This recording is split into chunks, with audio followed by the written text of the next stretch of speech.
ojos que no ven, corazón que no sienten, pero para sentir hay que ver y para ver hay que creer. El pasaje en Proverbios 23-26 dice: dame, hijo mío, tu corazón y miren tus ojos por mis caminos.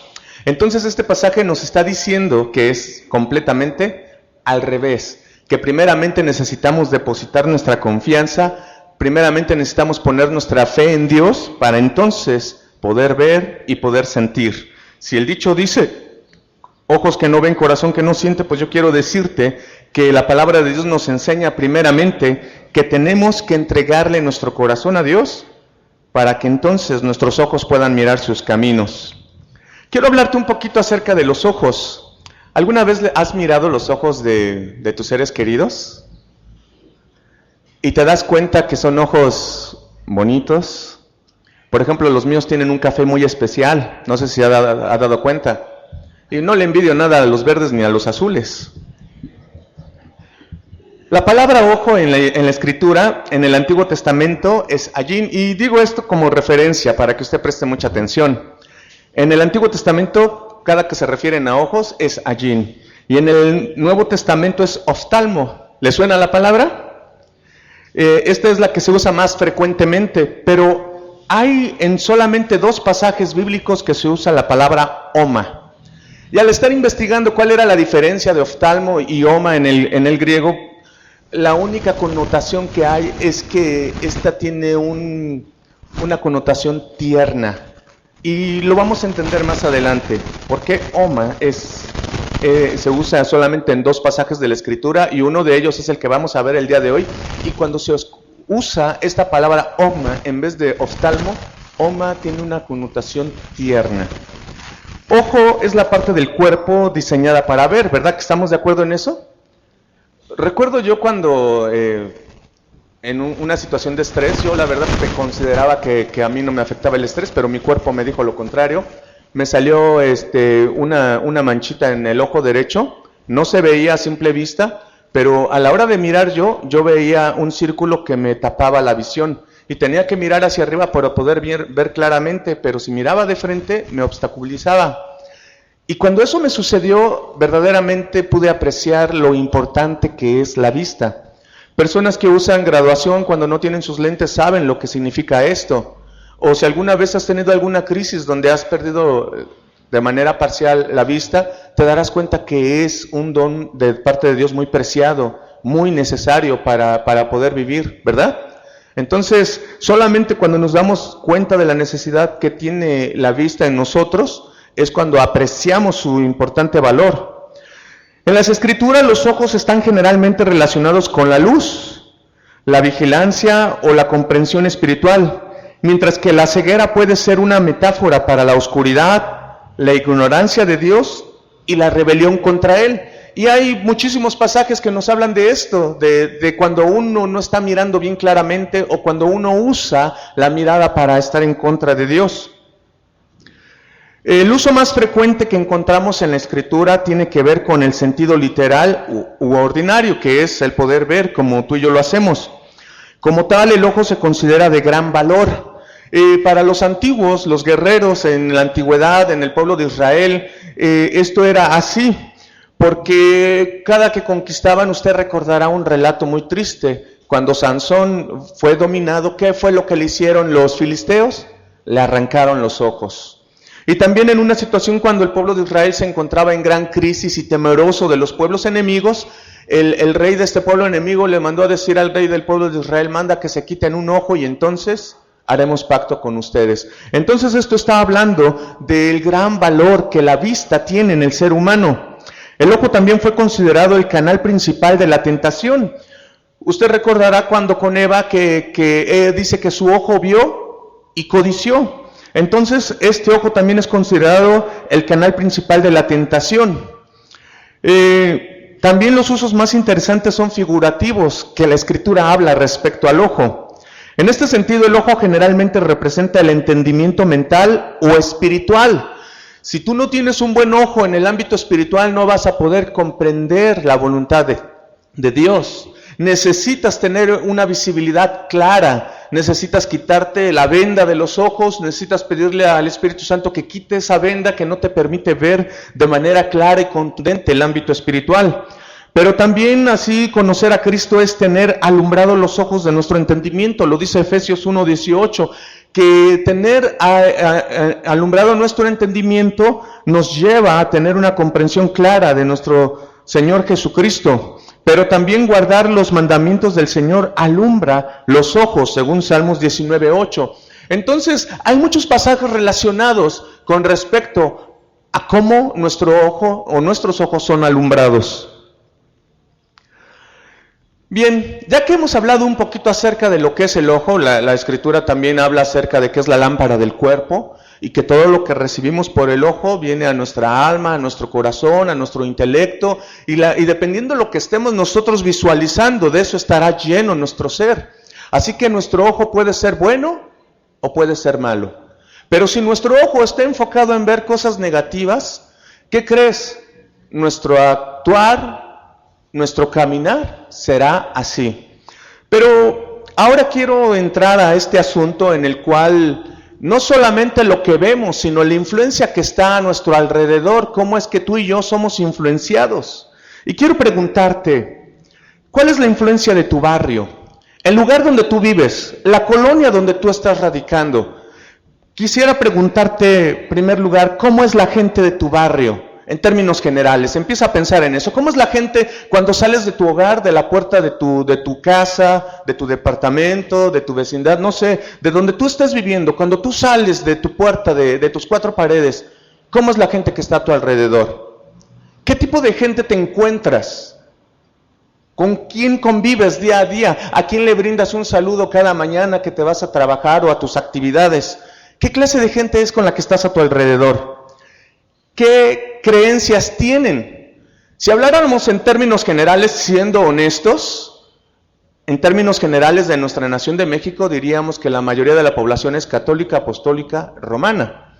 A veces nos engañamos y decimos, no, es que el cristianismo está creciendo, pero la realidad es que la mayoría de gente de nuestra nación son católicos, apostólicos, romanos. Yo solamente te invito para que tus ojos sean abiertos, que te des una vuelta a la basílica el día 11, previo al día 12. Y vas a ver multitud de gentes que necesitan que sus ojos sean alumbrados. Entonces pudiéramos decir que parte de la influencia que tenemos es de gente que tiene la tradición católica, ¿verdad? Y ya hemos escuchado otros tantos, dependiendo de dónde sea tu barrio. Si nos fuéramos más para el centro, encontraríamos que muchos son adoradores de la muerte, otros de San Judas, bueno, de Judas Tadeo, y en fin, una diversidad de creencias. Y entonces, de alguna manera, todo ese entorno que está a nuestro alrededor puede ejercer o ejerce influencia dependiendo nuestro carácter y nuestra firmeza en el Evangelio. Si tu carácter y tu firmeza en el Evangelio no está firme, seguramente las influencias de tu entorno te van a afectar. Entonces, para mí es importante que pienses en este momento, ¿cómo es la gente de tu barrio? Pero también, ¿cuáles son sus creencias? Y la última pregunta que tengo en esta sección, ¿te identificas con ellos o eres diferente? ¿Tú qué dices? Hay diversidad de personas, diversidad de pensamientos, pero tú y yo hemos sido comprados por la sangre de Cristo. Y al haber sido tú y yo comprados por la sangre de Cristo, necesitamos tú y yo ser influenciados por esto. Pero si nosotros no nos exponemos a la palabra de Dios, no nos exponemos a Cristo, ¿qué influencia va a ser la que más va a imperar en nosotros?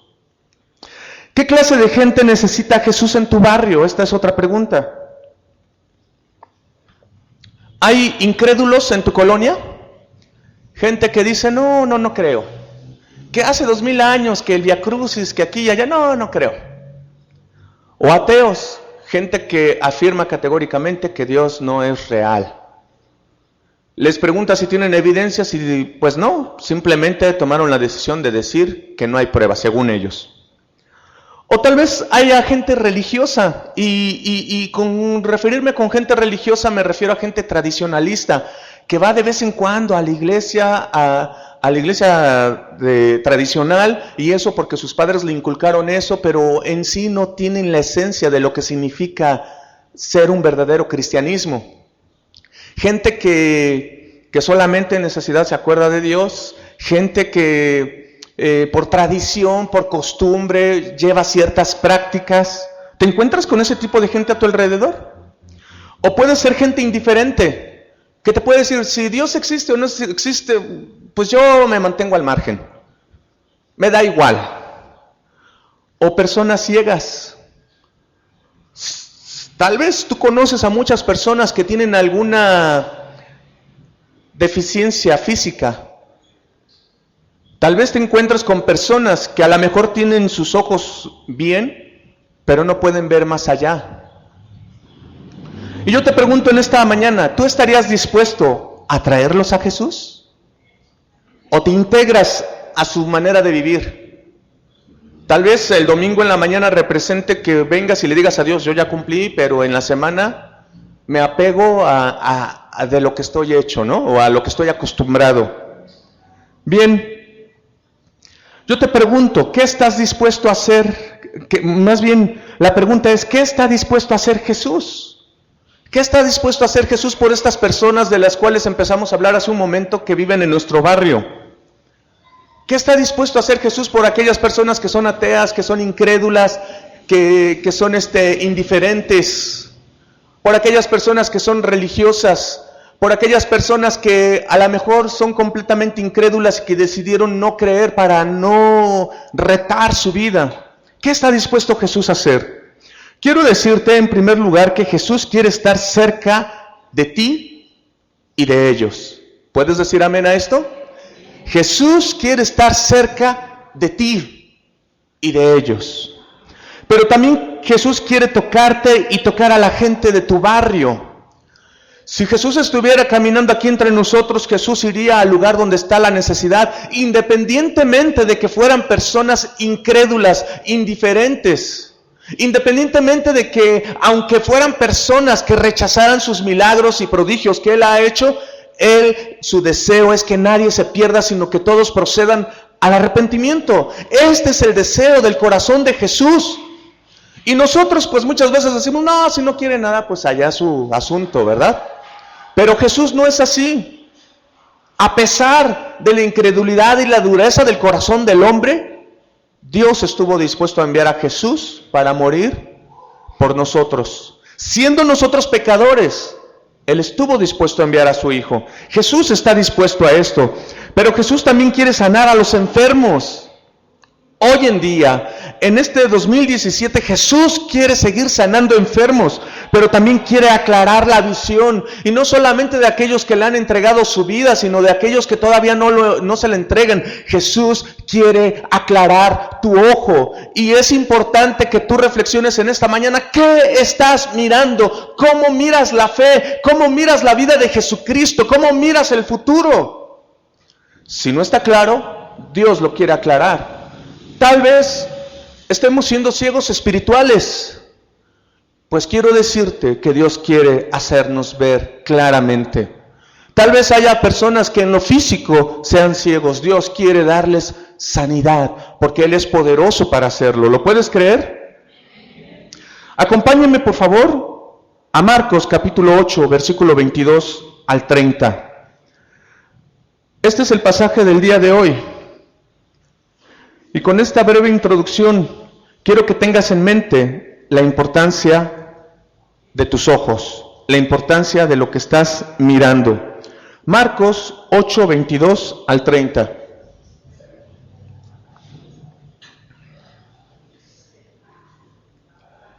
Sígalo con su vista. Vino luego a Betsaida, y le trajeron un ciego, y le rogaron que le tocase.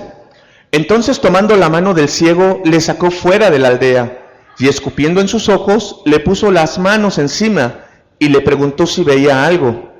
Él, mirando, dijo: veo a los hombres como árboles, pero los veo que andan. Luego le puso otra vez las manos sobre los ojos, y le hizo que mirase, y fue restablecido, y vio de lejos y claramente a todos. Y lo envió a su casa, diciendo: no entres en la aldea, ni lo digas a nadie en la aldea. Salieron Jesús y sus discípulos por las aldeas de Cesarea de Filipo, y en el camino preguntó a sus discípulos, diciéndoles, ¿quién dicen los hombres que soy yo? Ellos respondieron, unos, Juan el Bautista, otros, Elías, y otros, alguno de los profetas. Entonces él les dijo, ¿y vosotros quién decís que soy? Respondiendo Pedro, le dijo, tú eres el Cristo. Pero él les mandó que no dijesen esto de él a ninguno. Marcos 8, 22 en adelante nos habla de la sanidad de un ciego. Y hay algo que llama mucho la atención, porque si vemos los otros milagros de Jesús, fueron milagros instantáneos. Fueron milagros en los que envió la palabra, alguien lo tocó, él tocó, en fin. Pero qué curioso que para sanar a este ciego, dice que le puso saliva en sus ojos y que entonces después lo tocó y que le dijo que viera y entonces él como que veía medio borrosón, ¿verdad? ¿Qué le estaba fallando el poder a Jesús? ¿Tendría que ir a orar y ayunar para que otra vez funcionara? Yo creo que los milagros tienen que ver con la fe, porque así lo expresa la Escritura. Y entonces dice que nuevamente lo tocó y entonces este hombre veía claramente. Y yo quiero en esta mañana centrarnos en lo que Marcos, el evangelista Marcos, nos quiere comunicar a través de este milagro. Para empezar con esto, primeramente dice el versículo 22, vino luego a Betsaida.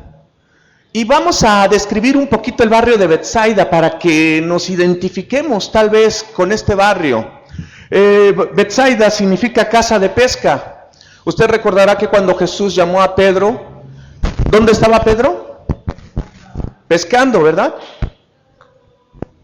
Estaba pescando, su oficio era la pesca. Y cuando yo te preguntaba cómo era tu barrio, a lo mejor se identifica porque la mayoría de tu barrio tienen algún trabajo en común. Pero en el caso de Betsaida, la mayoría de este barrio eran pescadores. Usted se ha dado cuenta también que hay barrios donde la mayoría de las personas son comerciantes, ¿verdad? O trabajan en empresas y algunos lugares se identifican. Y muchas veces también hemos notado esto, que hay lugares que hacen unidades habitacionales específicamente para sus trabajadores. Aquí rumbo a la Pastora tenemos una unidad que es de los trabajadores del ejército. Y así podemos ver varias comunidades que se distinguen porque los trabajadores de esa localidad trabajan en lo mismo. Bueno, el barrio de Betsaida era conocida, o su nombre era Casa de Pesca. Betsaida de Galilea, ciudad de donde era Felipe, Andrés y Pedro. Qué sorprendente que un lugar así dio discípulos, dio gente que creyó en Dios. Y si usted recuerda a Felipe, ¿por qué se distinguió? Por ser incrédulo, ¿verdad? Entonces, dice, contra la que el Señor Jesús pronunció un ay, por cuanto no habían arrepentido de sus poderosas obras. Y quiero leerle rápidamente ahí en Mateo 11, 21, este ay que dice nuestro Señor Jesucristo. Y esto nos va a ayudar a tener un claro entendimiento de qué tipo de barrio era Betsaida. Y dice el 11:21, ay de ti Corazín, ay de ti Betsaida, porque si en Tiro y en Sidón se hubieran hecho los milagros que han sido hechos en vosotros, tiempo ha que se hubiesen arrepentido en silicio y en ceniza. Jesús pronuncia un ay acerca de Betsaida y diciendo, milagros se hicieron, pero no te arrepentiste. Porque tenías un corazón endurecido, porque eras un barrio incrédulo, eras un barrio indiferente, eras un barrio que a pesar de que hubo milagros y prodigios, decidiste mantenerte al margen. Jesús sabe lo que es la indiferencia. Jesús salió de lugares donde la gente le rechazó y no estuvo dispuesto a recibir sus milagros.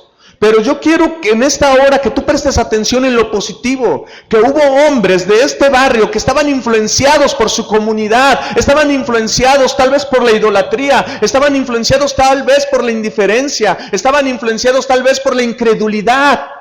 Pero con todo y ello, cuando Jesús llegó a sus vidas y les llamó, ellos respondieron. Este barrio de Betsaida fue ahí donde un ciego fue sanado, el ciego que en esta mañana nos ocupa. pero también fue cerca de ahí donde los 5,000 fueron alimentados. Fue un barrio que tuvo la oportunidad de darse cuenta del poder de Dios, pero con todo y ello se mantuvo indiferente. Y al mantenerse este barrio indiferente, la influencia que había para la gente de su alrededor era esta misma incredulidad. Y esto es lo que Marcos quiere llamar nuestra atención. Y te voy a demostrar por qué. Por qué los discípulos estaban influenciados por estas corrientes de pensamiento, por este modus vivendi de la gente de su barrio. Dice más adelante, la ceguera de los discípulos que nos habla Marcos. Vaya conmigo a Marcos nuevamente, pero ahora vamos a leer del versículo 14 al 21. Y vamos a ver cómo el evangelista Marcos quiere llamar nuestra atención, no en una ceguera física, sino en una ceguera espiritual. Él quiere llamar nuestra atención en ello, y él está consciente que si estos discípulos tienen esa clase de ceguera, es por el tipo de influencia que ha habido a lo largo de su vida en ellos. Y dice el versículo 14, habían olvidado traer pan, y no tenían sino un pan consigo en la barca. Y él les mandó diciendo, mirad, guardaos de la levadura de los fariseos y de la levadura de Herodes. Y discutían entre sí, diciendo, ¿es porque no trajimos pan? Y entendiéndolo Jesús les dijo, ¿qué discutís? ¿Porque no tenéis pan? ¿No entendéis ni comprendéis? ¿Aún tenéis endurecido vuestro corazón? Teniendo ojos no veis, y teniendo oídos no oís, ¿y no recordáis? Cuando partí los 5 panes entre 5,000, ¿cuántas cestas llenas de los pedazos recogisteis? Y ellos dijeron, 12. Y cuando los 7 panes entre 4,000, ¿cuántas canastas llenas de los pedazos recogisteis? Y ellos dijeron, 7. Y les dijo, ¿cómo? ¿Aún no entiendes? ¿Qué has visto de Jesús en tu vida? ¿Qué milagros y prodigios has visto de Jesús en tu vida? ¿Puedes creer que Él es el pan de vida? ¿O cómo? ¿Todavía no entiendes? ¿Todavía no comprendes? ¿Cómo está tu visión? Jesús les dice que se tenían que guardar de la levadura de los fariseos, de la levadura de su entorno. Y Jesús en esta mañana te dice, te tienes que guardar de la levadura de la gente que es incrédula, de la gente que está en tu entorno, porque la incredulidad se contagia, la falta de fe se contagia, la falta de una visión clara se contagia. Mas en esta mañana Jesús te dice, guárdate. Los discípulos se tenían que guardar de la influencia de la gente escéptica, de la ideología de la gente de su barrio. Tú y yo estamos, Jesús lo dijo, como ovejas que van al matadero. Tú y yo estamos en este mundo, pero no somos de este mundo. La influencia de este mundo es contraria a Dios. La influencia de este mundo es enemiga de Dios. Y tú y yo estamos en medio, pero Jesús nos manda que nos guardemos de toda esa influencia. Jesús quiere que tú crezcas en fe. Jesús quiere que tú crezcas en su palabra, que confíes plenamente, pero Él sabe que estás rodeado de mala influencia. Y Él que te dice, no que estés en una burbuja, sino que te guardes de esa influencia. Porque Él quiere que veas más allá. Él quiere que veas con sus ojos, que puedas creer, porque el que cree, todo le es posible. Pero si estás influenciado por la gente de tu barrio, más que por la palabra de Dios, difícil será esta verdad. Tienes que atreverte a creerle a Él y hacer a un lado toda esa influencia, todas las costumbres, todas las tradiciones, todo aquello que atenta contra la vida espiritual. Los discípulos tenían que tener una visión clara respecto a quién es Jesús. Ellos tenían que entender y comprender. Tú y yo hoy en día tenemos que ver, entender y comprender. El mensaje de Marcos, de manera clara, Marcos comprende que los discípulos necesitaban ver claramente, y entonces cuando relata el milagro de este ciego que ve en 2 partes, se hace su milagro, les está diciendo a ellos, ustedes empezaron a ver, ustedes empezaron a entender, y no solamente vieron cómo Jesús multiplicó alimento para 5,000 o para los otros 4,000, sino que ya habían visto otros tantos milagros de parte de Jesús. Y hoy tú y yo en día hemos visto milagros de Jesús, hemos visto vidas de personas transformadas por el amor de Cristo, que si antes eran unos pecadores empedernidos, si antes eran unos pecadores que no se refrenaban, hoy vemos que son personas que son transformadas y cambiadas. Pero también hemos visto milagros físicos. Yo he visto algunos milagros. El que más me sorprendió fue de una persona que tenía mal sus pies, una pierna más corta que la otra y un pie más corto que el otro. Y cuando oraron por ella, empecé a ver cómo crecía su pie. Yo era un chamaco y te voy a decir que lo que me sorprendió es que el zapato creciera, en vez de sorprenderme que el mismo pie estaba creciendo. Me sorprendió ver cómo el zapato se estaba estirando. También cuando vino Darío Salas pude ver a muchas personas que sus amalgamas se cubrieron de oro. Y un amigo con el cual trabajé se tuvo que agarrar los pantalones porque adelgazó en ese instante. Yo sé que muchas personas aquí dirían, yo quiero, ¿no? Y decía este hermano, es que las señales que Dios me ha dado es que se cubran las amalgamas de oro y gente adelgaza. Y pues es, ay, pero cuando estuvo aquí ministrando, sucedió que todos nos andábamos observando la boca, ¿no? Y en el caso de este hermano que estaba a mi lado, nada más vi que se agarró los pantalones. Y me dijo, ¿qué crees? Que me quedan bien guangos mis pantalones. Entonces, son de los milagros que yo he visto y otros tantos que me han platicado. Pero yo creo en esto, amados hermanos, que Dios es el mismo de ayer, de hoy y por los siglos de los siglos. Él no cambia. Nuestro Dios es un Dios inmutable. Y Él opera milagros. Marcos comprende que los discípulos necesitaban ver claramente. Ellos vieron milagros. Ellos vieron los milagros de la alimentación de estas personas. Pero con todo y ello todavía tenían su corazón endurecido. Marcos utiliza el milagro del ciego para ilustrar la situación de muchos. Tal vez tú estás aquí en este día y te esté costando ver con claridad. ¿Te acuerdas las 3 palabras de las cuales se refiere a ojo? Ayán, oftalmos y homo. Esta palabra denota ternura. Y esto nos puede decir que Dios no te va a enjuiciar. ¿Otra vez vienes, Carlos? ¿Qué no ves con claridad? No. Él viene y con ternura me dice, Carlitos, quiero que veas claramente. Ahora pon tu nombre, ¿verdad? Mi hijo, mi hija, quiero que veas claramente. Sé que estás en medio de este mundo, pero no eres de este mundo.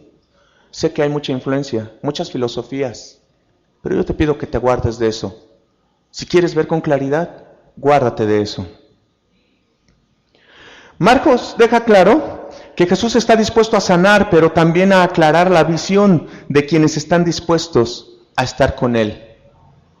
Si vemos el relato de este ciego, dice que lo llevaron con Él. En primer lugar, necesitamos estar con Jesús. Marcos deja claro esto. ¿Quieres que tu visión sea aclarada? Está con Jesús, cerca de Jesús. El tener una visión clara nos va a dar una descripción clara de quién es Dios. Ahora acompáñame al versículo 27 al 30. Curiosamente pone este relato Marcos después de este milagro. Y saliendo Jesús y sus discípulos por las aldeas de Cesarea de Filipo, y en el camino preguntó a sus discípulos, diciéndoles, ¿quién dicen los hombres que soy yo? Ellos respondieron, unos, Juan el Bautista, otros Elías, y otros, alguno de los profetas. Entonces Él les dijo, ¿y vosotros quién decís que soy yo? Estaba en mi sesión de hemodiálisis y le pregunté a la enfermera, ¿quién fue Jesús para ti? Un filósofo. Y mucha gente, eso fue lo que dijo ella, un filósofo. Y mucha gente tiene diferentes ideas de Jesús. Un gran maestro, un profeta, un hombre que vino y hizo su aparición y hasta ahí. Y Jesús te puede preguntar en este momento, y te pregunta, ¿quién dice a la gente que soy yo? ¿Qué le vas a responder? ¿Cómo es tu barrio? ¿Qué piensa tu barrio de Jesús? ¿Quién es Jesús? ¿Qué le dirías tú a Jesús? Pues mi barrio piensan que tú... Y después Jesús viene a ti y te dice nuevamente, pero tú, sí tú, ¿quién dices que soy yo?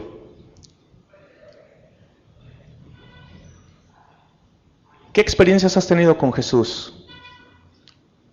Tal vez has presentado ciertas oraciones y no te ha respondido y a lo mejor puedes decir, pues Jesús es quien no contesta mis oraciones.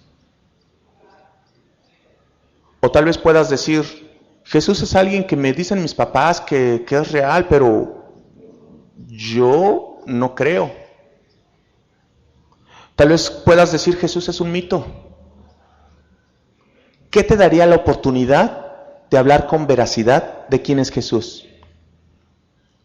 Tener fe en el Hijo de Dios, creer en Él, creer en su palabra y después de todo esto, tener intimidad con Él.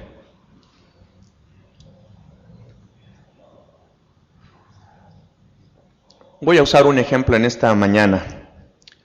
Mónica, ¿puedes pasar aquí al frente, por favor? Mirando hacia allá, por favor. ¿Quién es Mónica? Su tía. ¿Y los demás? ¿Quién es Mónica? Ajá, ¿qué más? ¿Quién es Mónica, iglesia? ¿Qué más saben de Mónica? Gracias, Mónica. Okay. Muchas gracias, Mónica. Puedes ocupar tu lugar. Solamente lo que se deja ver, ¿verdad? Pero para conocer más a detalle a Mónica, cuáles son sus apellidos, cómo se llaman sus papás, si viven, cuántos hermanos tiene, cuál es su mayor pasión, qué hay con Mónica, ¿qué tendríamos que hacer? Convivir con ella, ¿verdad? Interesarnos en ella. Estar dispuestos a dar de nuestro tiempo para pasar tiempo con ella y conocerla más. Lo mismo sucede con Jesús, iglesia.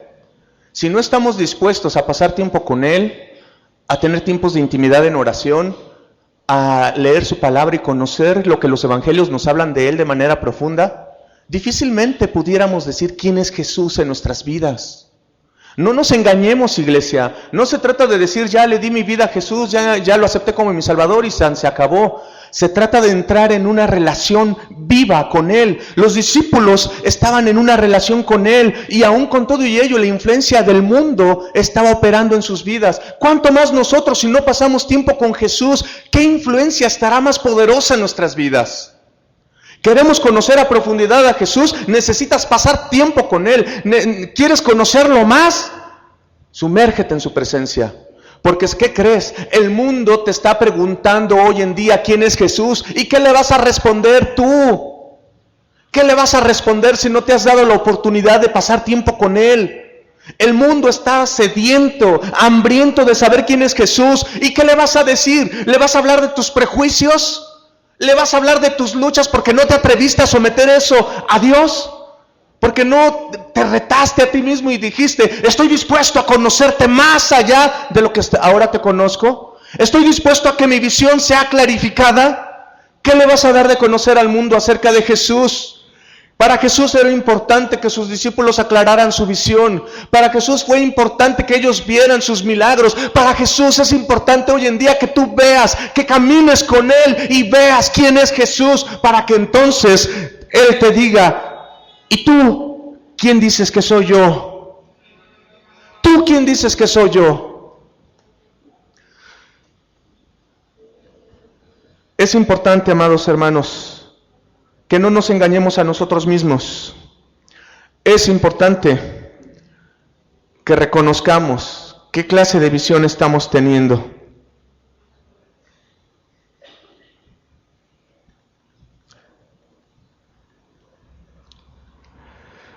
Para finalizar, ¿para ti quién es Jesús?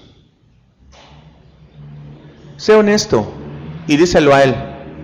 Jesús, tú para mí eres esto, esto y esto. Pero ¿sabes qué? Quiero que aclares mi visión. Pídele a Dios que aclare tu visión y comprende que Jesús de manera clara, comprende de Jesús de manera clara y contundente, para que entonces puedas decir quién es Jesús. Ponte de pie, por favor.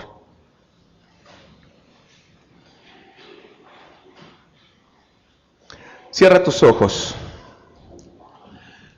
Bendito Dios, ¿tú conoces cuál es nuestra visión?